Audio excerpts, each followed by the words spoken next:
Carpinteria. After 2 years of ghostwriting obituaries, I started to worry that transcribing people's sloppily expressed memories at a small-town paper would become my life.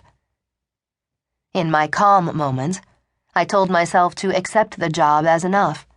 Work I enjoyed. Who had that? But when my days were a mess because I got to the office hours late, spent on alcohol and sex with a man I knew I could not marry, then my job felt like one more shameful thing. One night I was running down the middle of the street, away from some bad thing drunk Jared had done, slapping a random girl's ass, telling another girl she had porcelain skin on a night which I had a raised, sore pimple on my chin, telling me such and such chick was totally into some serious kinky shit, telling me I would look hot in lipstick, buying drinks for other girls and leaving me to buy my own. Any of dozens of inanities I am pained to remember, not because of any inherent cruelty on Jared's part, but because of my willingness to be made heartsick and livid by the same scenario played out again and again, with only minor variations.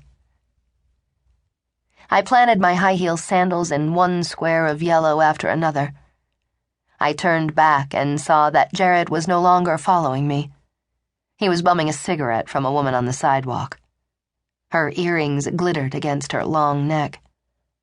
I was seized by full-body panic, as if I were in acute physical danger. "Can you get me a cigarette too, my love?" I called out, fingernails digging into my scalp. "You fucking prick!" The woman laughed nervously and headed into the bar. I sat down in the middle of the street. Jared exhaled smoke in a slow, even stream and started marching toward me, enjoying the clank of his boots on the concrete. "Jesus Christ," he said. "Get out of the goddamn road, woman." I knew his face without seeing it. Furrowed brow, downturned lips. He was a man in a play who was supposed to act put out and angry. One beer too many and he forgot that his actions had any effect. His only job was to distract the audience from the mediocrity unfolding. I was yelling words I didn't hear. Jared stepped off the sidewalk and walked toward me. I quieted. His hands were under my armpits, lifting me up. My breathing slowed. Tonight would be an okay night. A middle-aged couple shrunk into each other as they watched Jared pull me to a standing position. "He did this to me," I called out.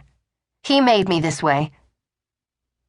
This wasn't untrue, but it was also true that I'd chosen him because he did this to me. He was my excuse. I don't remember how we got back to my apartment, but once we did, his hands were around my neck and he was banging my head against the metal door. The cliched depravity of the motion made sense to me. I liked it. He dropped his hand and walked toward the refrigerator. Despair pooled into the place in me that had opened at his touch. "Just kill me," I said. "I'm ready to go. I'm too much of a coward to do it myself, but you could do it so easily. Do it now. Come on." He pulled his upper body out of the fridge, took a long swig of my roommate's Miller Lite, walked toward me, his face following the stage direction, firm resolve tinged with sadness. "You sure now?" His hand rested on my throat. "Because I will do it." I nodded. He looked into my eyes and read out the lines. "Soon you shall suffer no more."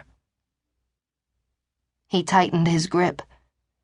I counted to 17, 18, 19.